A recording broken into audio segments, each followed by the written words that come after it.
Scenes may not be suitable for very young audiences. Parental guidance is recommended. Ang programang ito ay naglalabas ng sensitibong eksena at impormasyon. Striktong patnubay at gabay ng magulang ang kailangan.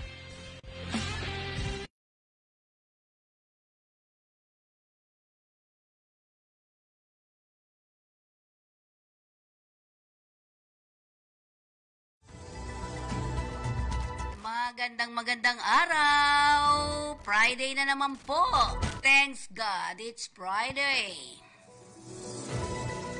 At syempre, kamusta na po kayo? Ito po inyong lingkod, Fenny Codemus, para sa ating balitang halian. Tingnan muna natin ating kakalsadaan sa mga magta-travel. Tingnan po natin. Ayan, yung mga pauwi, pabalik ng Maynila, pabalik ng Quezon City. Ayan. Ang balintawak po ay, ayan po, sama po lang lupa. Siyempre, of course, ang Mindanao ay medyo may konting magbagal dahil nagbabayad yung mga yan. May Kawayan, Bukawi, San Fernando, ayan po talagang dire-diretso naman.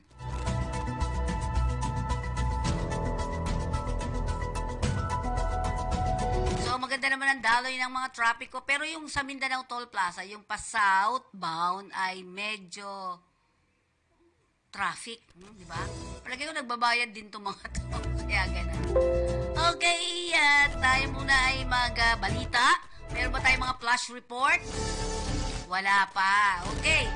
Sa ulo ng ating mga balita, BP Sara di dadalo sa SONA. Presyo ng gulay kamatis bababang ngayong linggo ayon sa DA. Ang mahal ng kamatis. 200, 1 kilo. PNP dinagsa ng tawag sa posibleng hideout ni Kibuloy.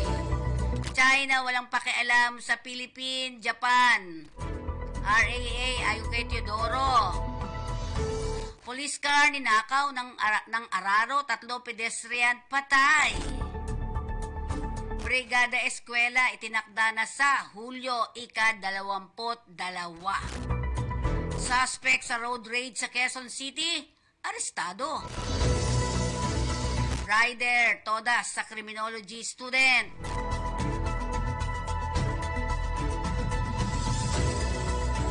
Tayo muna ay magpaalala mula sa ating ulat. Ulat panahon.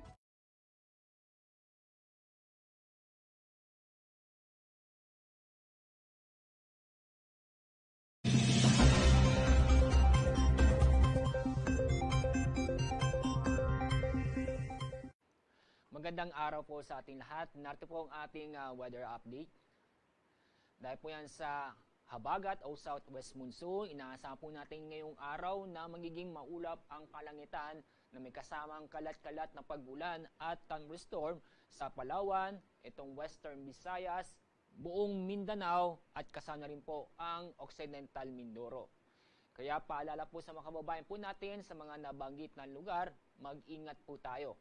Dahil may inaasahan po tayong mga paminsan-minsang malalakas na pag-ulan na posibleng magdulot ng pagbaha o pagguho ng lupa.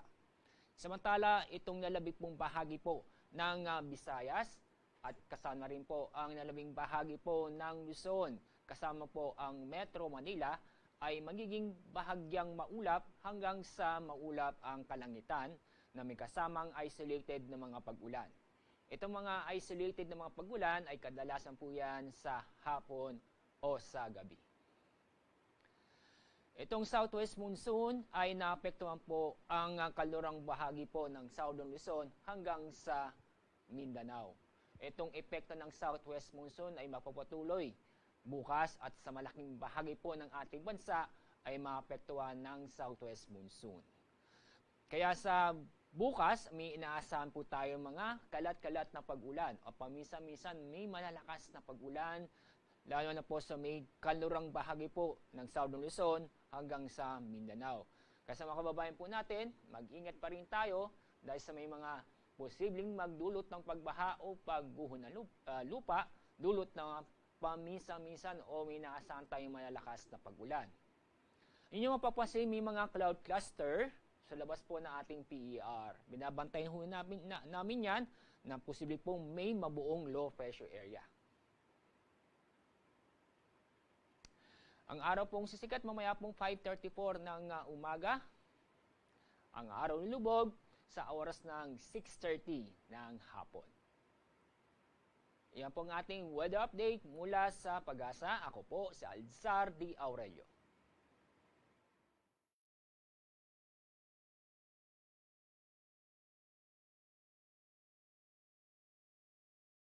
Okay, balik tayo sa ating programa at dakuha natin ang ating mga flash report sa labas ng ating himpilan.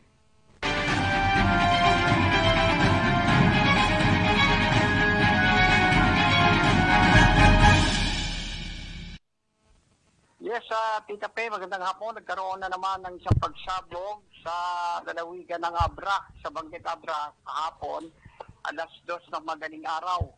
At ito ay naghagis ng granada sa tahanan ni Mr. Cardenas, isang administrator ng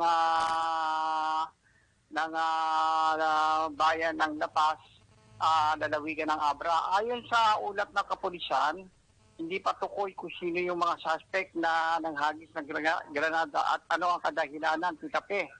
At ngayon ay pinaghahanap na ng Philippine National Police Banggit Abra ang nasabing suspect na ito ay nakita lang sa CCTV na isang nakamotorsiklo.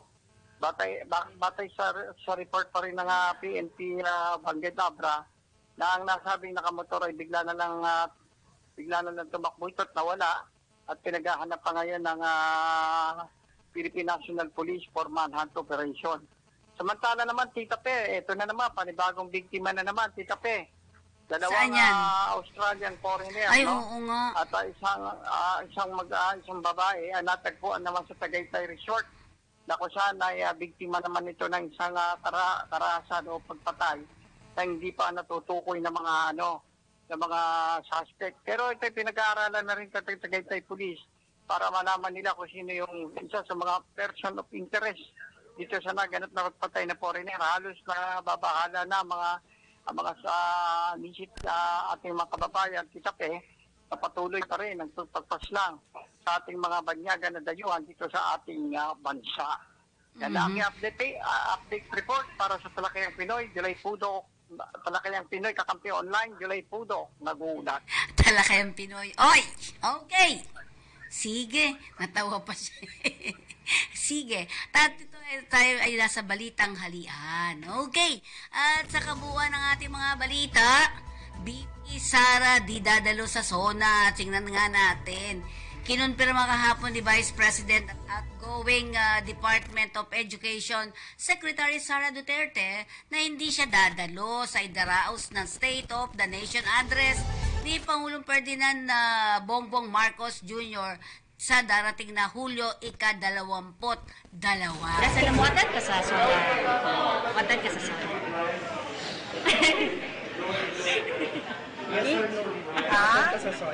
No. Okay. No, I will not attend the SONA. I am appointing myself as the designated survivor. Okay.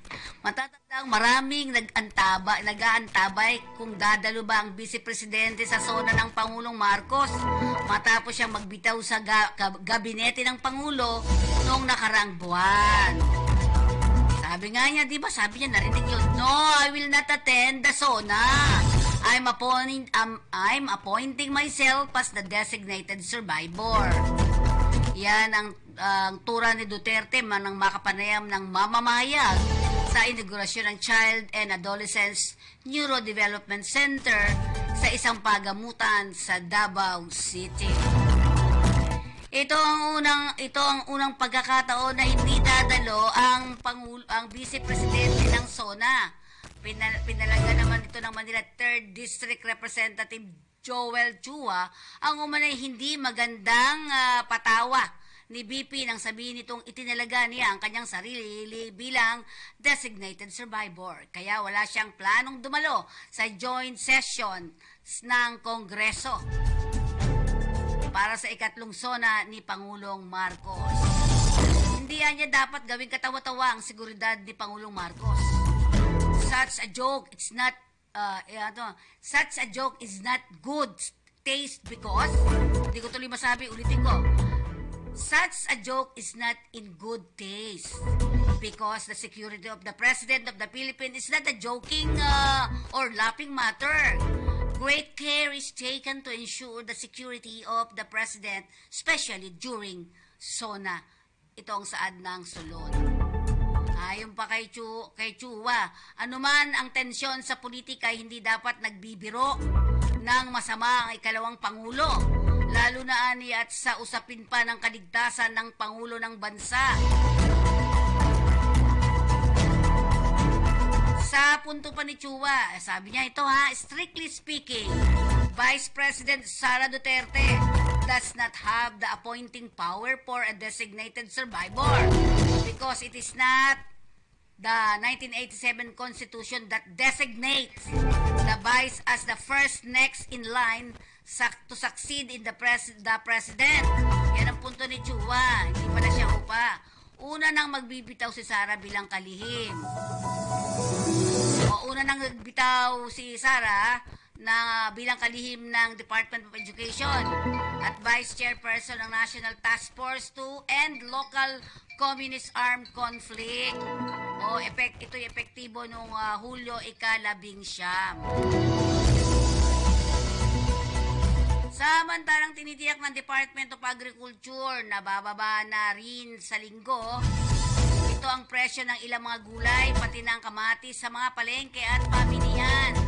Kasunod ito ng pagsipa ng presyo ng ilang gulay sa pamilihan pati na ang kamatis. So, yan, na naglalaro sa 140 to 220 kada kilo.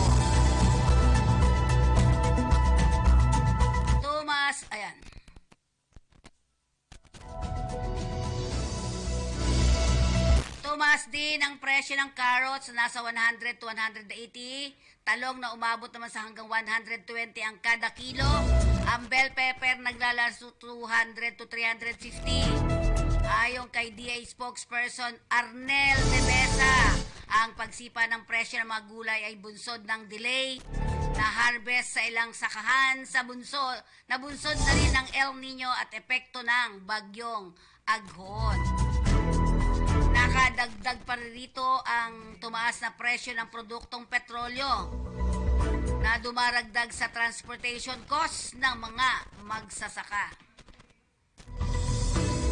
Sa kabila nito, sinabi ni De Mesa na magsisimula na rin ang harvest sa Southern Tagalog Region na inaasahang manghahatak na rin pababa ng presyo ng gulay sa mga susunod na araw. Tinitiyak din ito na hindi pang matagalan ang taas presyo ng gulay dahil bumaba rin ito oras na dumarami na muli ang supply ng mga gulay.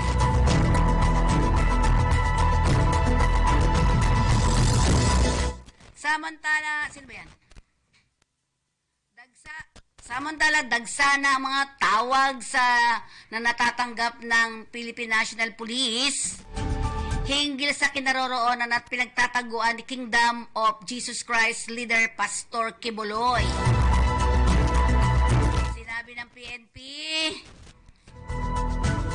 Sinabi ng PNP spokesperson Police Colonel Jean Pajardo, matapos na inanunsyo ang 10 milyong reward para sa ikadadakip ni Kibuloy, base niya sa kanyang pakipagnayan kay Police Regional Office PRO 11 Director PB General Nicolas Torre III.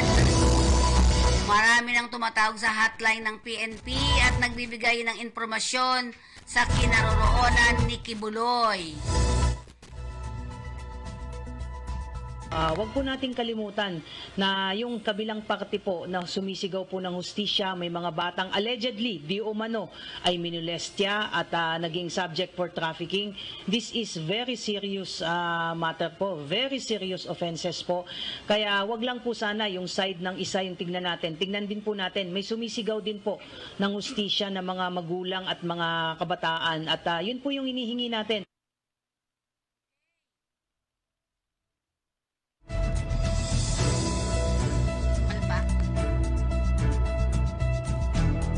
Samantala nire-record na naman ani ang lahat ng information, subalit kailangan pa rin dumaan sa verifikasyon. Iniiwasan aniya ng PNP na mawala sa focus ang investigasyon. Hindi naman natin tatanggapin kagad-agad po. Ito baka meron pa doon ay nililigaw yung ating focus. Kung saan po yung tingin natin ay maaaring matagpuan ito sa mga wanted persons po na ating hinahanap. Ani Pajardo. Matatandaan itong Lunes nang ihayag ni Interior and Local Government Secretary Benhur Abalos na nasa 10 milyon na ang pabuya sa pagkakabigay ng impormasyon para sa pagkakaaresto kay Kibuloy.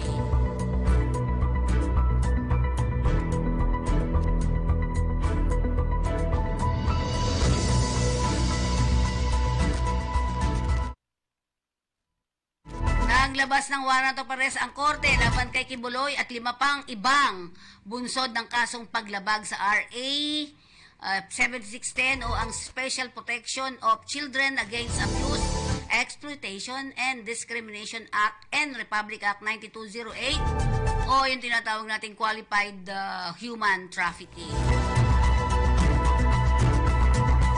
Wala namang pakialam ang China sa Reciprocal Access Agreement na nilagdaan sa pagitan ng Pilipinas at Japan dahil panloob na usapin ito sa pagitan ng dalawang magkaibang bansa.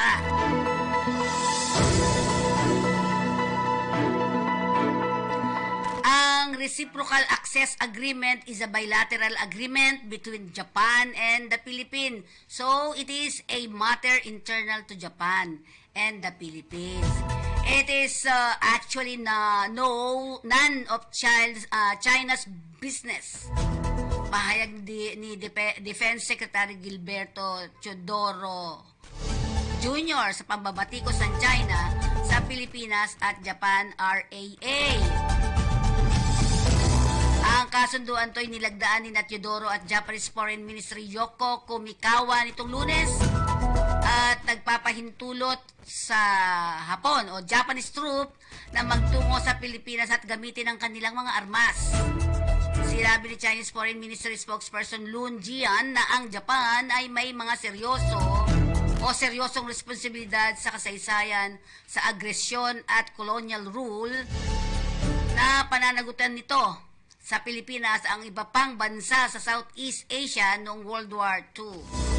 Inihayag pa ni Teodoro na ang komento ng China ay isang paraan ng pakikialam sa panloob na usapin sa pagitan ng Pilipinas at Japan. Ayon sa Defense Chief, if I state a comment regarding something that, for example, their economic coercive diplomacy or what not, they, China, will say that I'm interfering in their internal affairs. Same things here. Yan ang sinabi ng Defense Chief. Atin muna kumuha ng mga flash report. Sir July.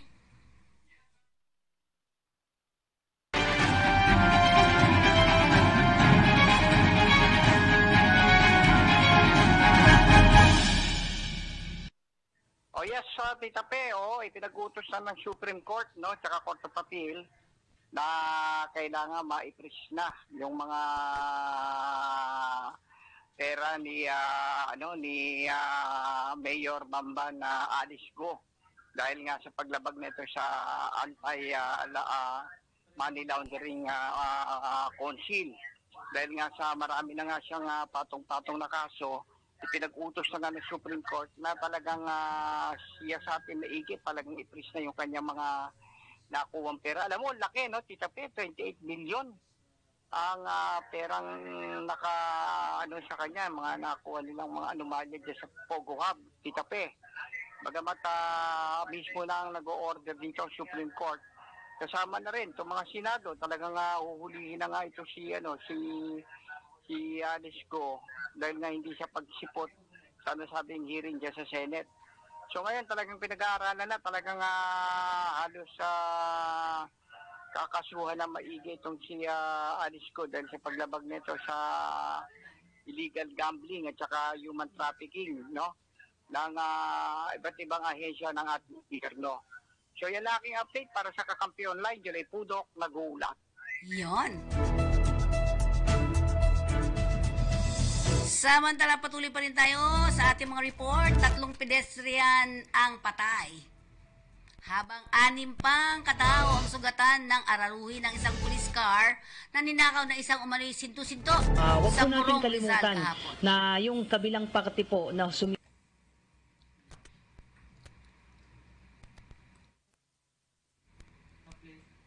Okay, hindi naman kaagad nakuha ang pagkakakilanlan ng mga nasawing biktima na nagtamo ng pinsala sa ulo at katawan.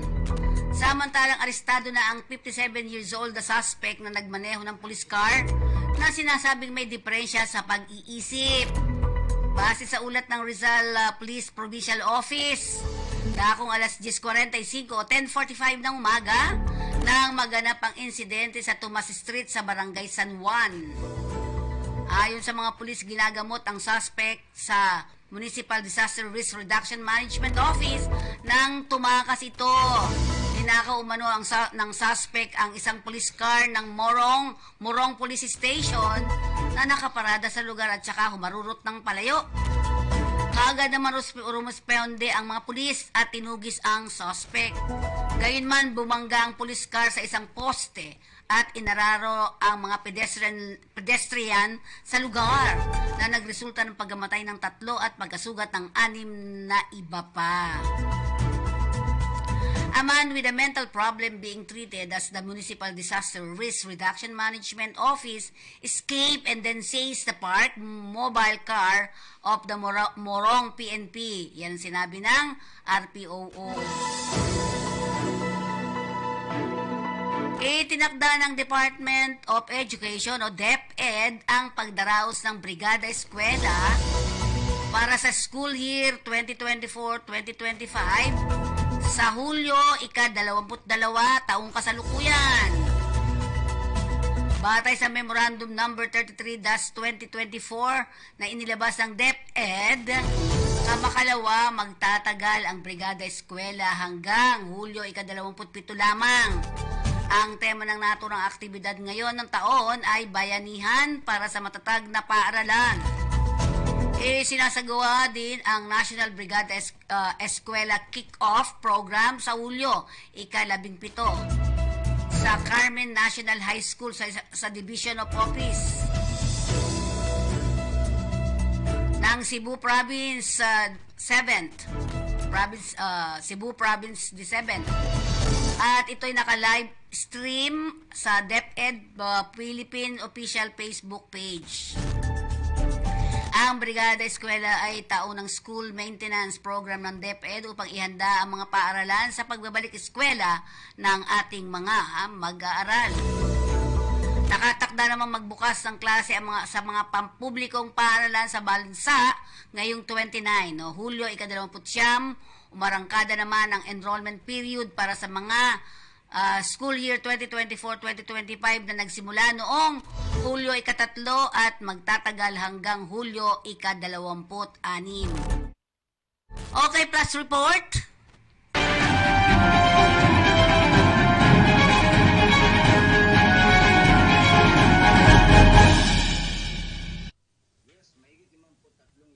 Manileño ang makikinabang sa Social Amelioration Program ng City Government ngayong buwan.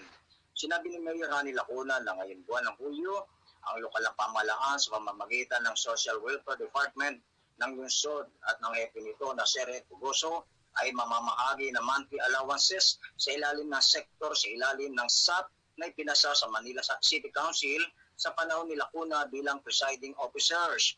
Ang mga sektor na ito ay kinabibilangan ng person with disability, solo parents, minor with disability, na idinagdag sa listahan ng mga recipient kamakailan. Ayon kay Lacuna, ang mga beneficiaries ay tatanggap ng kanilang cash allowances na 3,000 piso bawat isa para sa buwan ng Enero hanggang Hunyo, na 500 piso kada buwan. Ang kabuuang bilang ng mga tatanggap ay 53,124, habang kabuuang halaga na ipamimigay mahigit sa 157 million pesos. Ang panawagan ni Lacuna sa mga recipient gamitin ang pera sa maayos na paraan, huwag gamitin sa bisyo. Ang mga beneficiaries ay binubuo ng 35,235 PWDs, kabuwang 3,820 MWDs at 14,069 solo parents. Maring hindi kalakihan ng halaga ayon kay Lacuna, pero ito naman ang paraan ng pamahalang lungsod sa pagpapakita at malasakit sa mga residente upang kahit paano ay matulungan sila sa kanilang kalagayan. Hinikayat din ng alkalde ang mga recipient na bisitahin ang DSWD Manila's Facebook page o magtanong sa kanilang barangay kung paano makukuha ang nasabing benepisyo. Mula dito sa lungsod ng Maynila, ito si number 8, Yuna Sures, nagulat sa Balitang Halian, Kakampi Online.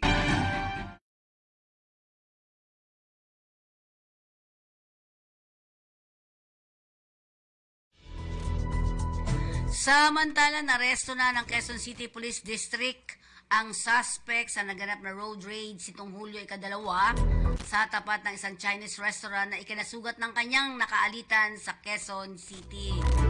Kinilala ni QCPD Director Police Brigadier General Redrico Marana ng suspect na si Edwin De Habing Bautista, 52 years old, ng Navotas City. Batay sa ulat ng pulisya, sakay ni Badze Lagidit ng Toyota Vios ang biktimang si Kim Rana Hamidul, 38 years old at 2 menor de edad, at tinatahak nito ang Quezon Avenue sa barangay Doña Josepa ng mga sagi ng Nissan Navara na binamaneho naman ni Bautista ang side mirror ng una. Sa halip na huminto, marangkada si Bautista kahit hinabol siya at hinarang ng mga biktima at umabot sa tapat ng Mamunluk Restaurant. Dito bigla na lamang naglabas ng baril si Bautista at pinaputukan ng sasakyan ng biktima na nagresulta sa pagkakasugat ni Hamidul sa paa, saka mabilis na tumakas ang suspect. Ayon kay Maranang, katuwang ang Police Station 11 sa pamumuno ni Police Lieutenant Colonel Joseph De La Cruz. Agad na ikinasa ng Criminal Investigation ang Detection Unit ni Police Major Dondon Lapitan ang mga follow-up operation, kabilang ang verification ng may-ari ng Nissan Navara sa Land Transportation Office at PNP Highway Patrol Group sa Camp Crame, Quezon City. Alas 12 ng tanghali, kumakalawa ng masakote si Bautista na positibo namang kinilala ng biktima. Lumilitaw na may nakabinbing warrant of arrest si Bautista sa Branch 3 Port Judicial Region Municipal Trial Court in Cities sa Antipolo City, Rizal sa kasong estapa. Naharap ang suspect sa kasong attempted murder sa Quezon City Prosecutor's Office.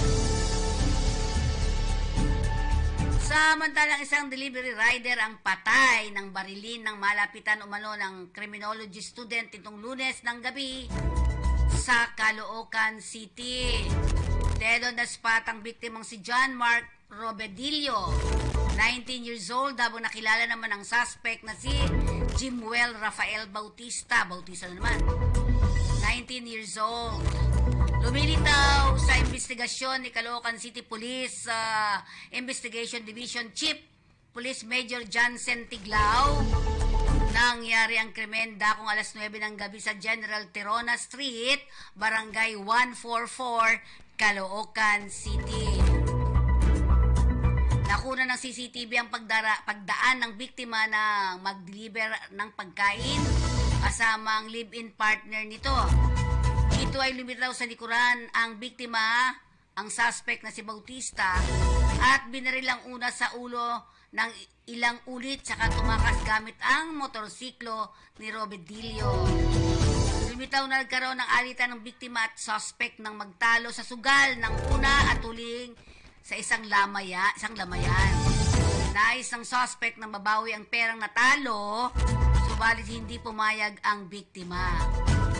Sa ngayon, pinaghahanap pa rin ang suspect na nahaharap sa kasong murder. Tignan mo yan, di pa yan pulis, ha? Estudyante pa lang yan. Okay. Si Jeff? Okay. Tingnan muna natin ang ulat naman ni partner nating si Jeffrey Balsa.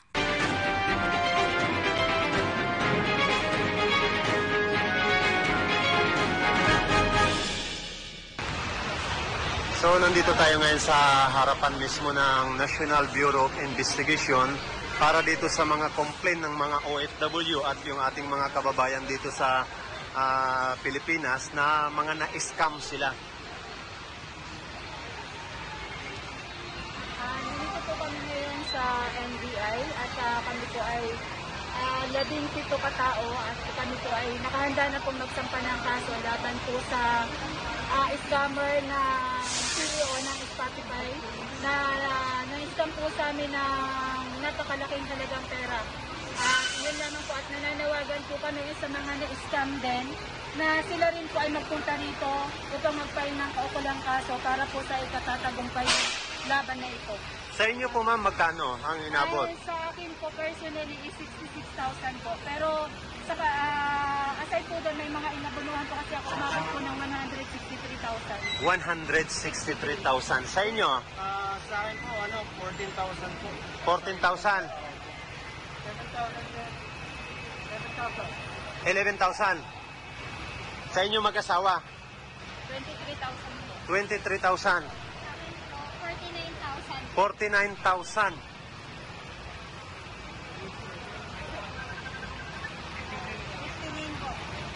Ilan? Magkano? Magkano sa inyo? Ako, 6,500. 6,500. So, kaya... Sa akin po 17,000. 17,000. Sino yung nasa 200 kanina? 300,000. Oh, 60,000. So, namin nakakamit ang hustisya. Yun lang po. At saka may nagsabi sa rin sa akin, actually ikaw yung nagsabi sa akin na mayroon pang mga biktima sa Bataan at nag-file na rin sila ng complaint sa NBI. Yes po, nag-file na po sila. 11 katao po sila sa Bataan. Total of victims po sa Bataan is 258 katao. Then, ang nag-file po ng case is 11 lang po. And then, ang gagawin po, yung file din po namin dito sa NBI, i-connect na lang po sa kanila para isahan nila po according to the NBI agent na nakausap namin. Okay, pasasalamat na lang at dito sa NBI at sa taong mga tumutulong sa inyo. Maraming salamat po. Unang-una po sa mga taong tumutulong sa amin, sa inyo, Sir Jeff, sa nag-assist sa amin dito sa NBI. At sa bawat isa po sa atin, sasalamatan ko kayo dahil nakaka-coordinate kayo sa akin. Nakaka-cooperate po kayo. Hindi lang po ito yung una natin magsama-sama. Ayun, sa next na pag-ano na sa pataot natin is available po ulit kayo. Huwag ko na isusuko. Hindi po natutulog ang Diyos para hindi ho natin makamit yung siyang ating ginagawa. Ito po ang complaint ng ating mga kababayan dito at napakarami rin ng biktima ng mga OFW. Kaya patuloy lang po sa sana magdagsa pa po, dumami pa po yung mga complaints. So maraming salamat po sa inyo ma'am. Ito po ang report Jeffrey Balsa, basta't may inapi, may kakampi. Reporters Jeff Balsa, maraming salamat po sa inyo lahat. 1,000. So ito yung mga biktima ng mga online scammer, yung sa mga online scammer. Paano kayo na-engganyo dito? Kasi sir, ang pinanghihiga, una po kasi na-invite ako ng isa kong kaibigan na pinakita niya sa akin na ganito ganyan, manunood lang daw ng music, tapos kikita na. Then, hindi po ako sumali at that time. Pinasok niya po ako sa Zoom meeting ni Prince Sadyang Abay. So talagang pag pumasok ako sa Zoom meeting niya, talaga kung hindi mo aakalain na scammer siya kasi napakabait po niyang tao. At lahat po ng itatanong mo regarding sa kung connected ba siya sa mga scammer dati kasi same platform lang sila. Ang sinasagot niya po ng maayos at hindi mo po talaga paghihinalaan na siya po ay scammer. At ang unang-una pa po, yung mga music po niya na nakalagay sa streaming platform niya is mga praises song. So hindi mo po talaga iisipin. Akalain na manluloko siya. Manluloko. Okay. At pangalawa pa rin po, nakikipag-meet po siya ng personal sa mga taong ini-scam po niya. Lalo na po last time yung huling punta niya po sa Hong Kong, that was June 16. Nag-meet and greet po siya sa mga OFW sa Hong Kong na yun po yung ikinasasama ng loob na halos ng karamihan dahil nakipag-meet pa po siya, yung pala naman po ay isa siyang mandarambong at manluloko. So it means may mga OFW rin na biktima? Yes po, napakarami po. Napakarami? Yes po, from Taiwan, Japan, Kuwait. So sa palagay mo, ilan ang biktima dito sa Pilipinas at ilan yung OFW? Ang kabuuan po kasi ang sinasabi niya po, every time na magsusum siya ng gabi, sinasabi po niya na welcome, 10,000 members of Spotify.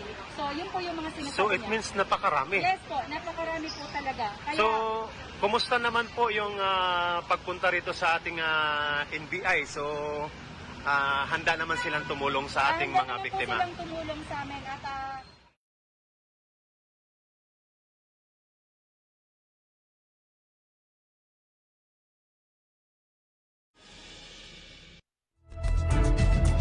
Okay, balik tayo sa ating programa. May mga balita, meron ba tayong mga trabaho patrol? RTBM? Okay, sige, RTBM muna tayo.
Very good. Congratulations sa mga magsasaka natin. Ano po? At ngayon dako natin mga paalala sa ating himpilan.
Okay, balik tayo. Dakuhan muna natin ang ating flash report.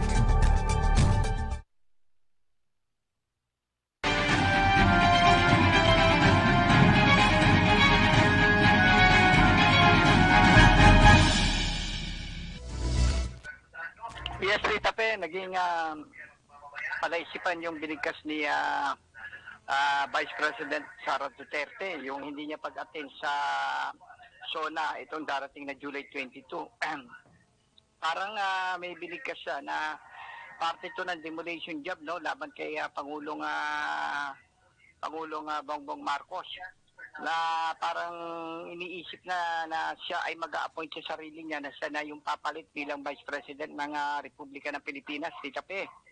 Kaya ikinainis ito ng mga mambabatas, lalo na ang Kongreso, dahil sa kanyang pahayag na ito. Para bang nawalan ng respeto, walang respeto itong si Sara Duterte, VP Sara Duterte dito kay Pangulong Marcos. Alam naman niya isa siya sa mga dignitaries, no, yung isa sa mga panauhin bilang Vice President.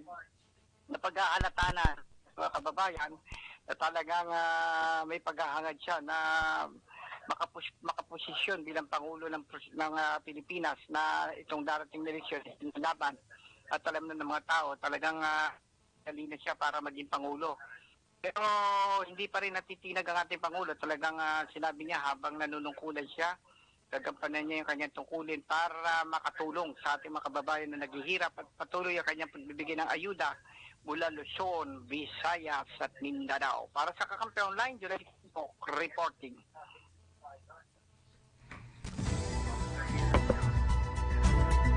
Okay. Paalala muna natin, RB.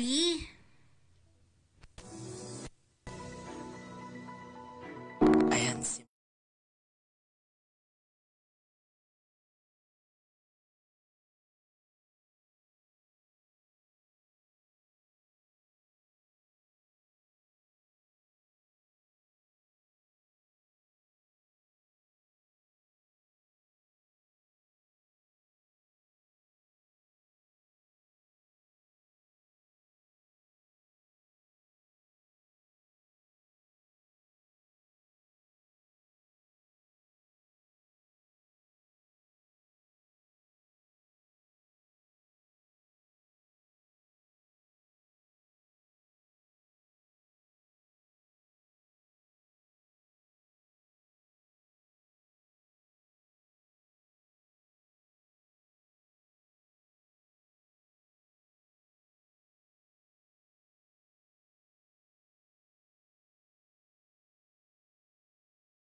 Okay, yan ang kabuuan ng ating balitang halian sa araw na ito.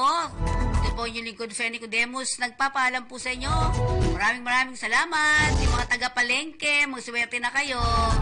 Dahil mura na daw ang kamatis. Mura na yung mga marites. maraming salamat. Ito po yung lingkod Feni Nicodemus. Nagpapaalam po sa inyo.